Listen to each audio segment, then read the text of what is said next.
Ladies and gentlemen, welcome back in to another episode of the Batard Show. We see the numbers, folks. You really resonate with show guests.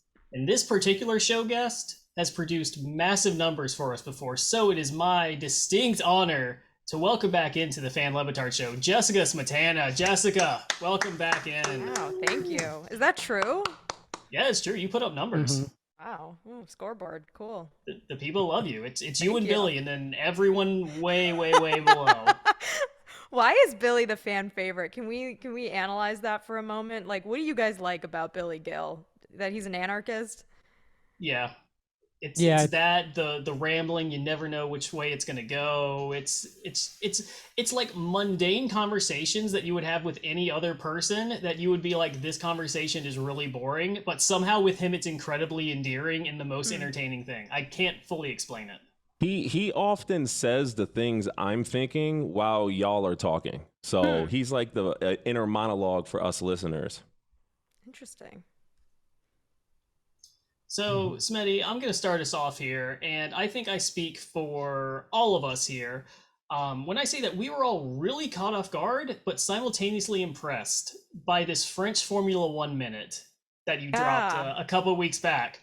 So my first question is, what would you say is your fluency in French? Because from a non-French speaker, you sounded legit as hell. I would say I used to be fluent in French. I have not used it in like 6 years, so it was a little bit of a test of my memory, but I actually was lucky in that I have a friend who is currently seeing a French guy who's like born and raised in France, and also my sister speaks fluent French, so I had them like kind of check over my grammar and things. No, it was not Charlotte Wilder, Brian. Thank you for the message in the chat. But they kind of helped. But like, yeah, I know French. I took French for like 5 years in high school and college. I don't think my pronunciation is very good, but apparently it wasn't that bad according to some people who heard it. So I don't know. I honestly, I cannot believe I pulled that off. I practiced it like 50 times the night before because I kept saying stuff wrong, and I doing it live was terrifying because there's no going back. With any of the F1 minutes, like if I get caught up on a word, like you have to like keep going, and it's like kind of second nature just to stop and like correct yourself. But yeah, so that was fun. And I have a very important follow-up to that as it pertains to Formula One. As you and our listeners may remember, the last time you were on this show was a little bit more than a year ago to this day, actually. Wow. And on the last episode, I endeavored to get you to call Max Verstappen an asshole. And you wouldn't do it. Wow. Now that a year has passed, we find out that the people in his orbit are racist, that he's genuinely still not a great person. I want to give you another chance to set the record straight. Jessica Smetana, host of DNF, would you like to call Max Verstappen an asshole? I'm not going to give you the headline because I feel like this is just like Twitter bait. Someone's going to say, Jessica Smetana from the Dan Batard Show said blank, and I'm not going to say it even in quotes. She's on to us. I will say that what happened earlier this year with his girlfriend's father was pretty shocking. I guess maybe not surprising, but shocking. So yeah, that's kind of has to be a knock on Max too. But man, Formula One, it has been a crazy week in the Formula One news cycle. I actually got to interview a Formula One driver today, but it hasn't been published yet. So I'm not going to say who it is. And I mean, when does this podcast come out, first of all? Probably tomorrow. Okay, it might be. Can out we guess? tomorrow. Can we guess? You can guess, but I'm not gonna say yes or no. Lewis Hamilton. Okay, I'll say no. It was not Lewis Hamilton, but you're honestly not that far. You're not that far off. But I'm not gonna tell you. It was Valtteri, wasn't it? Not gonna tell you. Okay. Well, we here at the Batard, we like to take it easy, so let's slow things down here a bit. I'm sipping on a nice port and tonic here. Love port. And I just want to hear about your port experience. You talked about it on the show, but just fill out that. What was that like? What was your first port experience like? Yeah, I think I might have tweeted about this, but I went to a port tasting with my boyfriend in Portugal, and we had like 5 different types of port. There was a nice tawny port. There was a nice ruby port. What are the yellow ports called? Like the golden colored ones. You think I'd know since that's what I'm drinking. Yeah, I don't know what they're called, but they're really good. They're dry. I think it's a dry port. Yeah, they're drier. So I had like 5 glasses of port, and then we were just kind of sitting there hanging out, and my boyfriend was like, yeah, it's crazy how these are like 16% alcohol. And I was like, what? And then like 10 minutes later, I was like, oh my God, we need to go home. But it was really fun. Port tonics, shockingly amazing. Never would think to put those together. The Portuguese know what they're doing. Like they have got it figured out. I love port now. I drink port all the time. I've ordered port after dinner before, which feels like something that only like 75-year-olds do. But like, I feel like a character on Columbo when I'm ordering a port. But I've done it. I'm a big fan. Port's great. Underrated beverage. Absolutely an underrated beverage. I agree. But whoa! Do you guys know where we are now? We just went down a rabbit hole.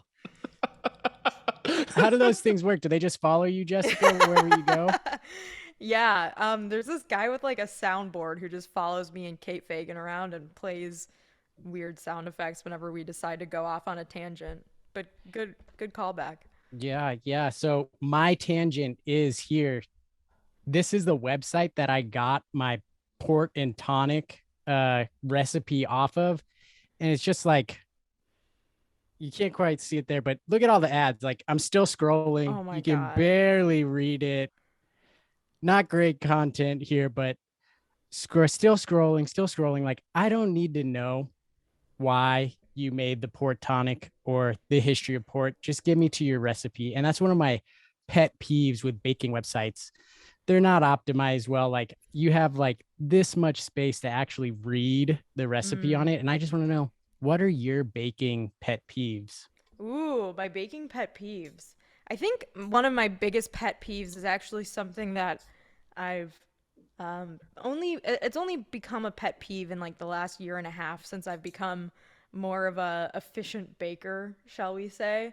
I no longer measure things in cups and half cups. I weigh all my ingredients, and if a recipe only has cup measurements, I won't use it. I just refuse to do cups. Like it's imprecise, it's a mess. It's way more stuff that you have to clean up afterwards, and the recipes are always just like a little bit off. And I weigh everything now. So that's a pet peeve of mine. Put everything in grams or milliliters or whatever measurement. Smitty, in what way is a cup imprecise? Because they have the thing, and you just fill it up to the line, and there you go. Measuring cup. Bakers that's the know. thing I was looking Real for. bakers know. Well, I think compared to it depends on what you're measuring. So if you're measuring like a cup of rice, it's pretty precise. Like you can fill it up to the top. Depending on if you have a good measuring cup or not. That's another pet peeve is like some measuring cups have a line that you're supposed to fill it up to. Some you're supposed to fill it up to the top. Some are not really even precise measurements, but they're cute. So like they're sold as it's a cup, but it's not really a full cup. But so like a cup of something like that, like a dry ingredient like rice, I feel like it's probably good enough. But if you're measuring out, say like you're making like macaron, to use my French again, if you're measuring out like a cup of flour or a cup of powdered sugar and you're packing it into the cup, you might actually end up having more than you need. So if you weigh it out, it's exactly 100 grams. You need 100 grams of each. You can't have more almond flour. You can't have more sugar. So that's where the measurements are just much more accurate. Like things like flour and powdered sugar, like you can really pack it into that cup and then you have too much. This is going to come back, listeners. Just you wait. This is going to come back. I bet you didn't need to know any of that, but you did ask. I mean, please, if I know many things. I super follow Mike, so he also gives us cooking tips. Just to give you a little backstory, Nathan is the coastal elite here on the podcast. He is filling kind of the He is air drinking a port tonic. Yeah, so you get it. Birds of a feather, right? All right, Jess, let's okay. We're gonna really get into the nitty gritty. All right. Okay. We know on the Le Batard show you guys love games, right? All sports games, show games, not so much video games, but whatever. We're going to play the first ever game show based show game Don't. Well said. We're working out the kinks. Don't worry about all that. But I hope you're ready because this is gonna be lightning round. We need quick, fast, accurate answers and responses from you. I'm going to give you the rules. Is it Family Feud again? There's a Let me get into character. All right. Welcome to the first ever episode of the Batard Game Showdown. I am your host, Brian Green, and let's get into it. So here's a quick breakdown for our guest, Jessica, of how this goes. I will give you 5 game shows, and all you have to do is tell us who you would compete with from the damn Batard show on those respective game shows. Got it? No, wait. I'm naming another. I'm naming like a shipping container member. Okay. Yes. No, whoever you want want to win, because we're about winning here, right? You're a Steelers fan. I'm a Cowboys fan. We don't win often and lately, but we kind of like winning a little bit, right? Speak for yourself, but yes. All right. So I'm gonna just rattle these off to you. Once again, there's no right or wrong answer. Just if you want to elaborate, feel free to, but that's up to you. Ready? Okay. Here we go. But the Game answers number have 1. to make this clear, they have to be from the Dan Batard show. It doesn't have to be a shipping container, but it has to be in that universe. Yeah, Got it could be. it. Exactly. Okay. All right, ready? Number 1. Legend of the Hidden Temple. You get bonus points for a color and animal team name. I have no idea what this means. I knew it. I knew it. I was young. like, all right. Next, you got it wrong when you weren't able to get it wrong. Number 2. All right, ready?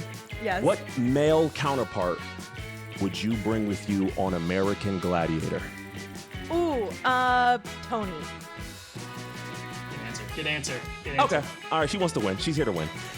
Supermarket sweep. Chris Cody. See? You got to do all the running though. Or Greg, but only if I can do the running. See? Good shout. All right, now this one is tough because it's Family Feud, but it's you plus 4. Okay. You want to win. Roy Bellamy for sure.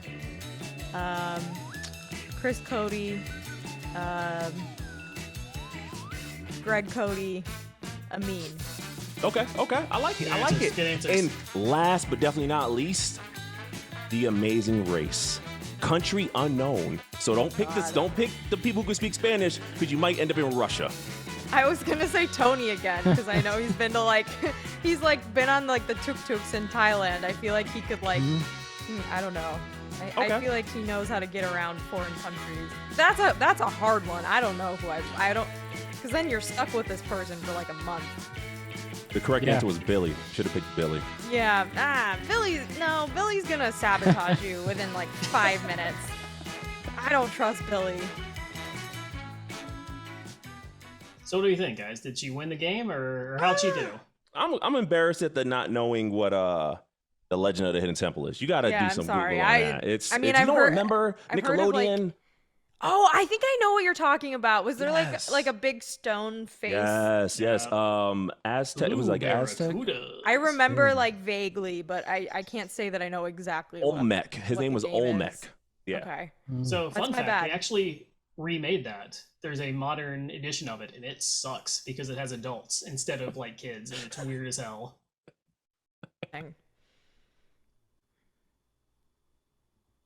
No follow-up. That's you, Ty. You're good. Oh, okay. Switching gears just a little bit. I do have a serious question here as it pertains to sports. I'm scared. What do you make of the state of college football right now, especially as it relates to conference realignment? Because you are the Dan Batard Show college football expert, and so I really want to know how you think that's all shaken out. It's a little crazy right now. I still think there's more that's going to happen, specifically as it pertains to the playoffs, because we don't really know what the playoffs are going to look like after 2025. And it seems like maybe even before 2025, if everyone can agree on everything. And I think that's really going to determine if there's going to be more movement among the conferences and more teams kind of switching around. I did think it was kind of funny that Barry Jackson put out a report that the SEC and the Big Ten were not interested in adding Miami. Weirdly, has not been brought up on the local hour yet. But as it pertains to my alma mater, Notre Dame, I would be a little bummed if they joined the Big Ten in the next few years. But if they're gonna make a ton more money off of it and have a competitive football team because of it, I guess I can't really blame him. So I don't know.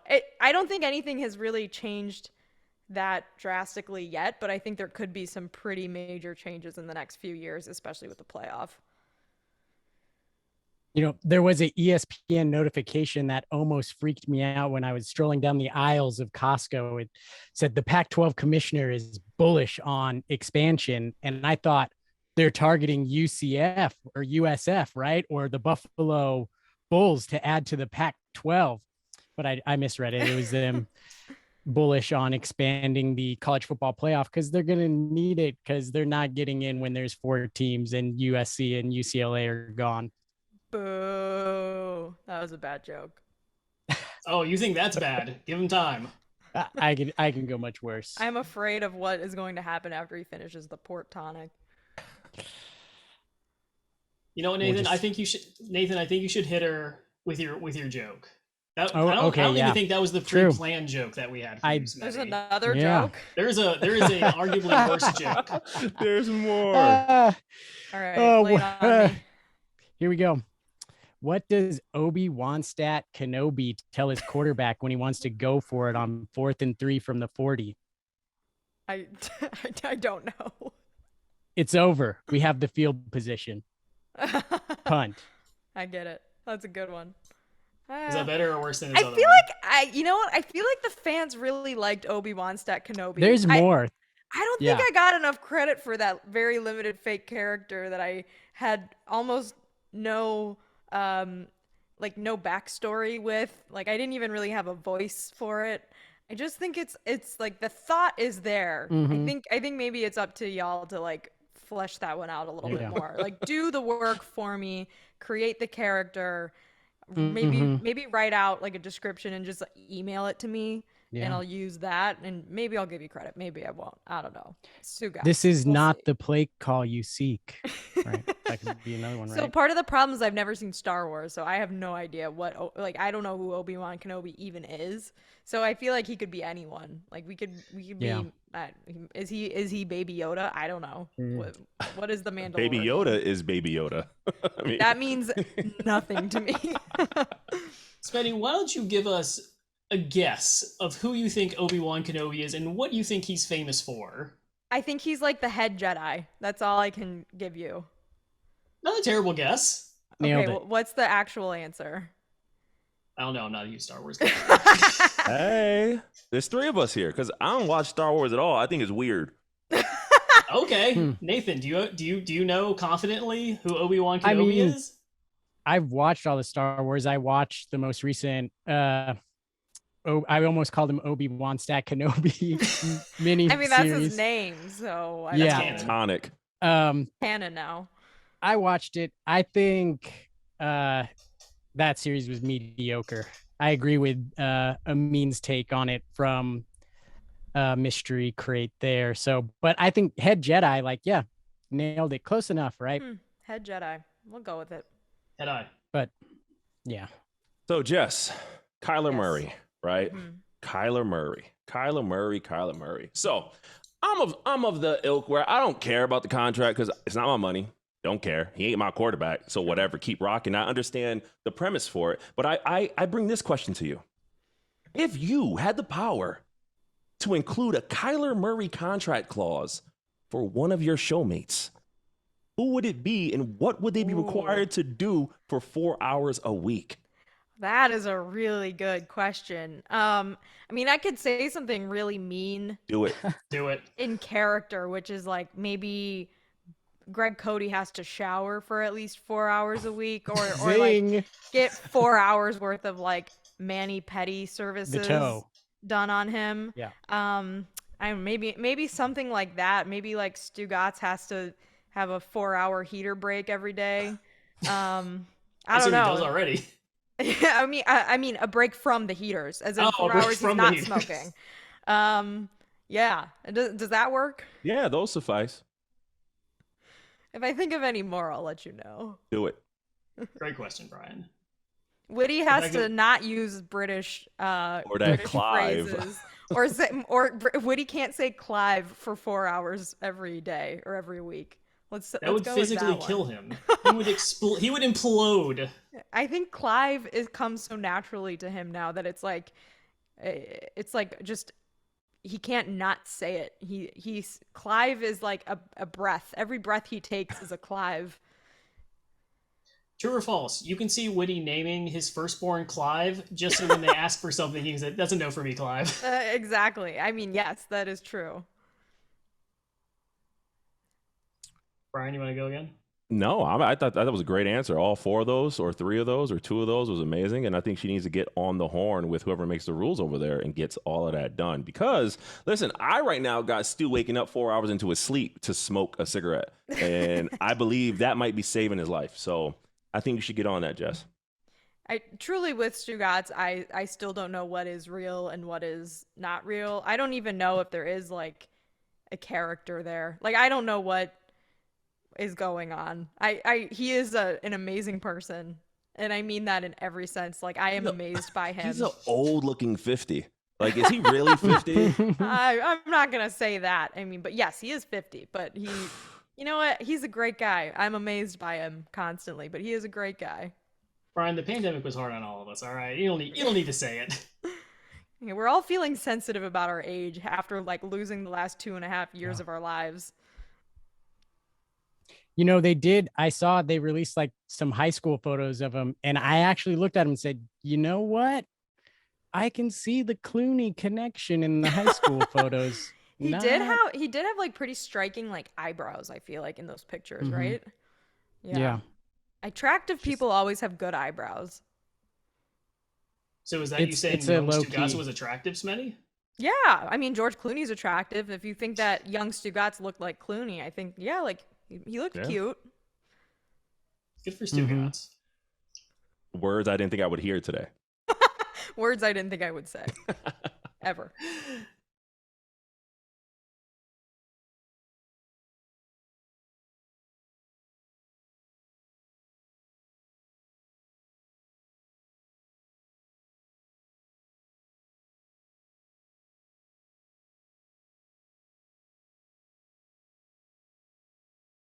Can we get the official Smetty greeting card sponsorship? Like, what's good? Like, I'll promote all of your stuff, and yeah.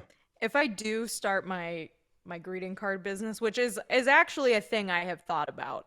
Although I will say, I think Mina Kimes ruined it for me because she's got like the watercolor thing, and she donates those to charity. Ooh. So now if I am selling greeting cards and keeping the money, I look like an asshole. All right.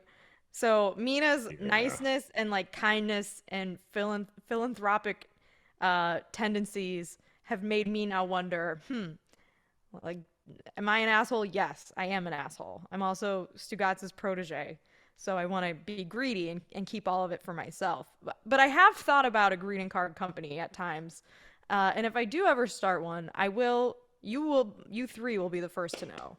There you go. That's all I wanted. It took us a while to get there, but listen, I think you should do it. It plays into the character. We got pompous Steelers fan. We got Notre Dame alumni. We got F1 correspondent. Like, pompous Bears fan and pompous Broncos fan now. Yeah, Broncos. So I'm gonna be all so three. Yeah, you leaning into capitalism, I think, goes well with the trope. I think you should do it.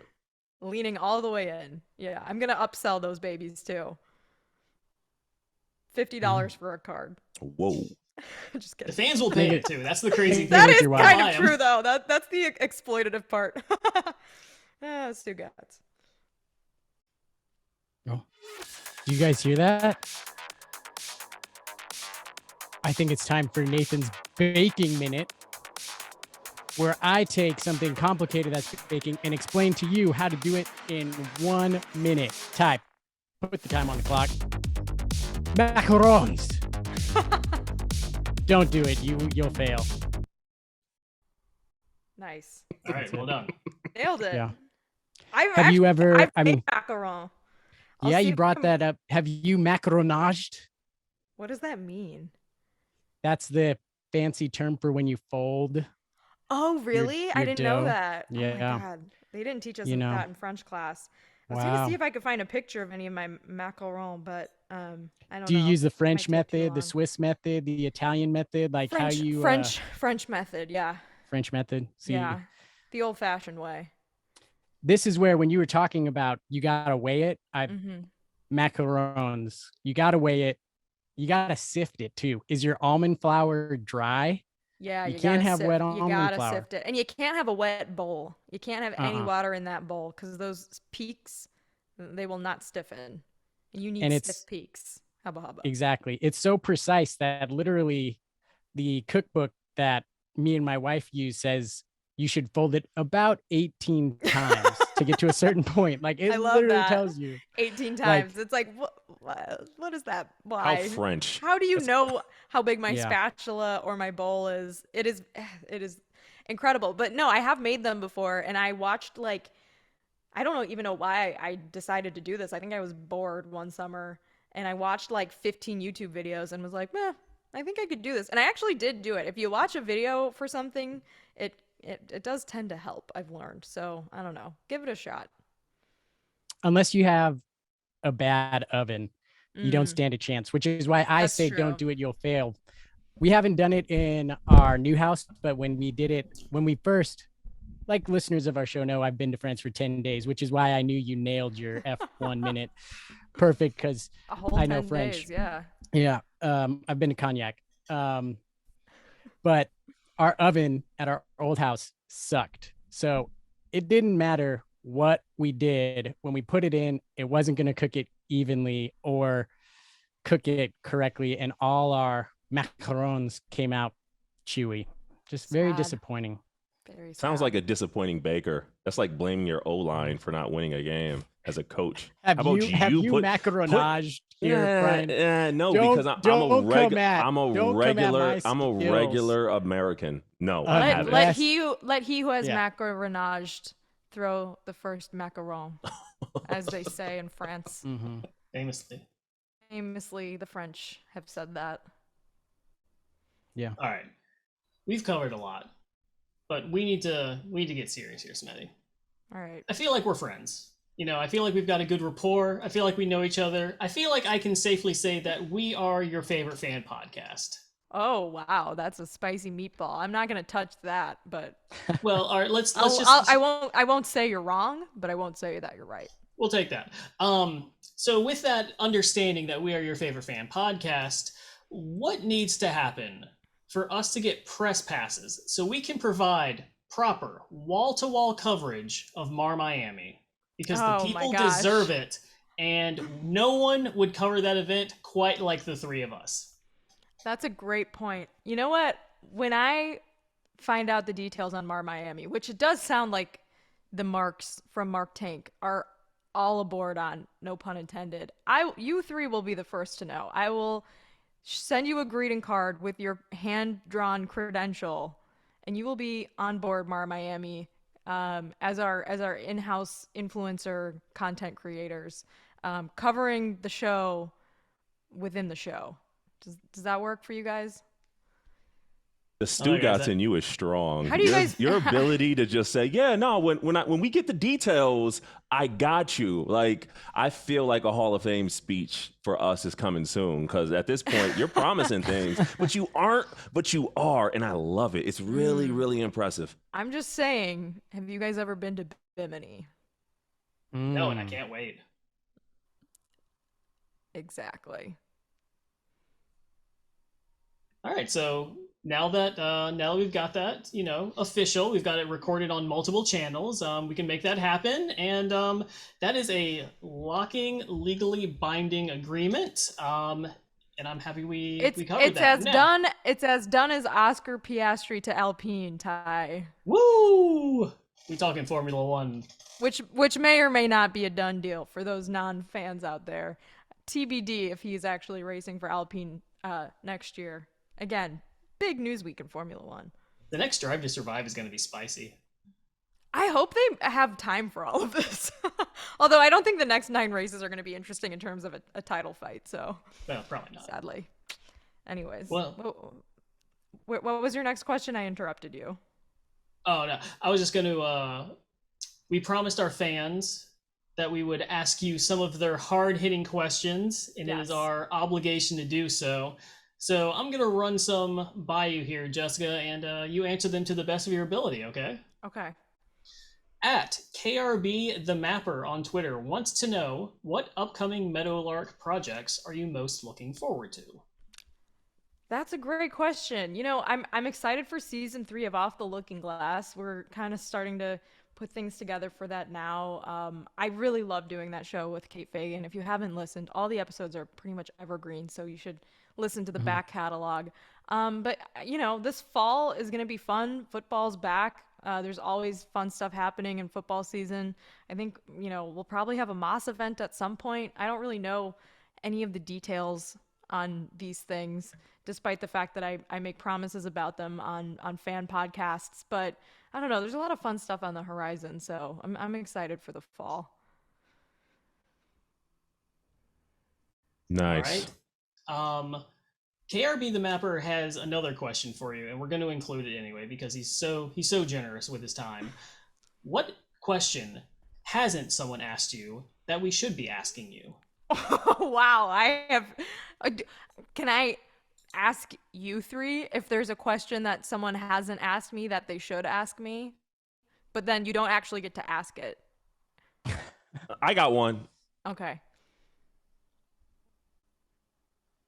You just said I don't get to ask it. I thought Yeah, you're that right. was No, I'm so- playing your game. Come on. Moving on. Ty, that was your cue. Yeah, I'm bad at this. At is so amazing wants to know. Well, he opens with, first time, long time. The question that everyone has been asking: what is the best grocery store rotisserie chicken? He'll hang up and listen. That is a really good question. I know people are really partial to the Costco rotisserie chicken. Publix has a pretty decent one too. I will say when I'm feeling like, you know, spoiling myself, the Whole Foods rotisserie chicken is also elite. And I think, I'm not positive, but I think they use the leftover rotisserie chicken to make like the chicken salads because, ooh, mwah, Good bellissimo. move. The chicken salad at Whole Foods. The chicken salad also at Fresh Market. Again, when I'm feeling like treating myself, it has absolutely no business being as good as it is. And I think it is just leftover rotisserie chicken because it is the saltiest chicken salad I have ever tasted. But it is very good. I have never tried the Fresh Market rotisserie chicken, though. It is on my list of rotisserie chickens I need to try as I do my rotisserie chicken tour of America, hopefully this fall. But, you know, shout out to the Whole Foods rotisserie chicken. All right, we Here's got another one from. Oh, go ahead, Brian. No, it's good. It's fine. Hey, rotisserie chickens and elitism. Elited. That Elited fancy it. stuff. Yep. There you go. You Yeah. Well said. Rage Against Twitter and also myself wants to know: did you ever receive Lando Norris merch? Since I feel like I'm partially responsible, since I'm the one who sent you the framed photo with the signature. The fake autograph. No, there's a few Lando Norris things that I have been waiting for in the mail. There was one social media manager of a brand that advertises with the show that I will not name because I'm not being paid, no free ads on this podcast. They said they were sending me some Lando merch once. It never came. There was also Lando himself who said he was sending me some Lando merch. That did not come. So to answer your question, no, I'm Lando merchless. So, Smetty, I know you just said we're not doing free advertising, but oddly enough, one of our questions at Colin D. McIntosh wants to know, how are your Sheets and Giggle sheets treating you? You know, actually they're very lovely. I do have to say. So shout out to them. I'm not getting paid by them though, so that's all I'm going to tell you. I am though, so it's all good. Well, you can talk about them then. Ladies and gentlemen, let me tell you about Sheets and Giggles eucalyptus lyocell bed sheets. Not only are they moisture wicking, are they softer than cotton, but they pair so nicely with the new Sheets and Giggles eucalyptus mattress that you can pre-order now for $200 off, plus you get a $100 gift code when you do so. Go to sheetsgiggles.com for all your bedding needs. Well said. I have to sneeze. Bless you. Next question. All right, we got one from at Lacking Spice. I wonder if that's a baking related username.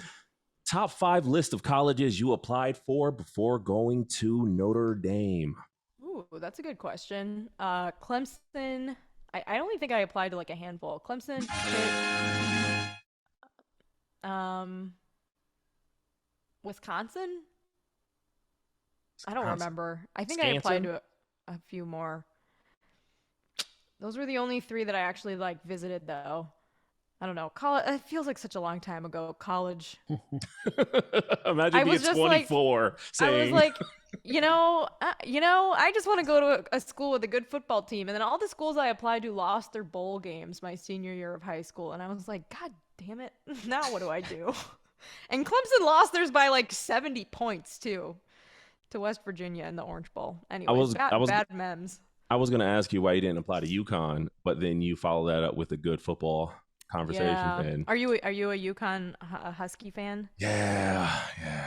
Good for you. You've got a successful childhood full of basketball memories and dreams. I appreciate how much winning the Huskies have done. And a dope WNBA team, right, Ty?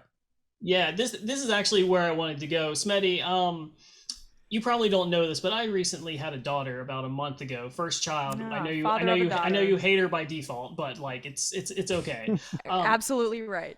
And we have been watching a lot more professional women's sports because we want to bring her up in a household where she is encouraged to watch them, participate, and feel empowered.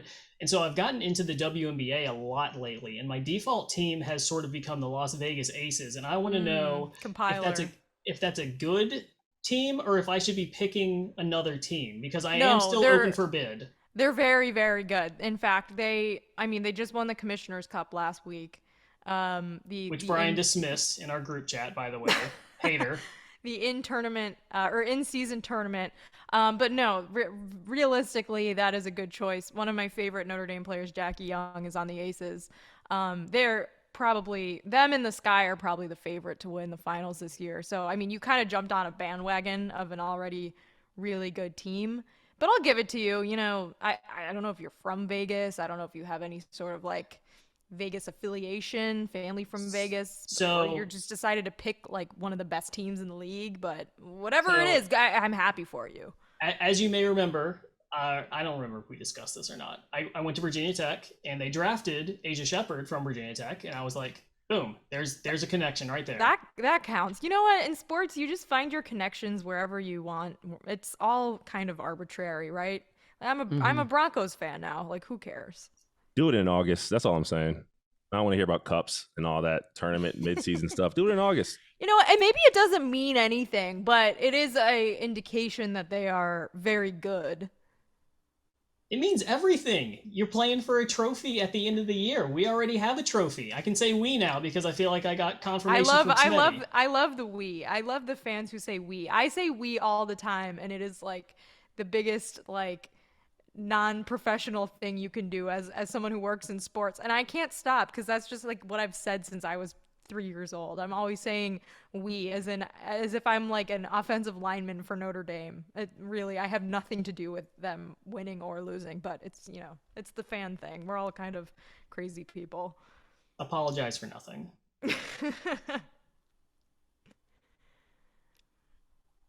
How are your kids' handles, Ty? Oh, funny you should ask that, Nathan, because today I got on video for the first time her actually engaging with stuff and like purposefully grabbing it and holding on to it. So I'm feeling pretty good about her athletic prospects right now at just over a month old. She's already showing potential to be a budding superstar in every single way. You got her working on the peanut punch then? The what? The peanut punch, the guy you punch the football out. If she's grabbing things, I mean, there you Bears, go. Peanut Tillman. Real defensive players now. So, Smetty, we got a question here from @GridOfDeath on Twitter. Oh, and God. He wants to know, what are your plans for your open grid punishments, which he just so happened to list here. You've still got open the worst weekend ever, which is you have to watch all of the Lord of the Ring movies during a single weekend, which is not going to be that bad for you. I can do that next weekend. You've got the Katie Ledecky, where you have to dress like a swimmer for an entire show, and you have to bounce on a mini trampoline for the duration of a show. How are those going?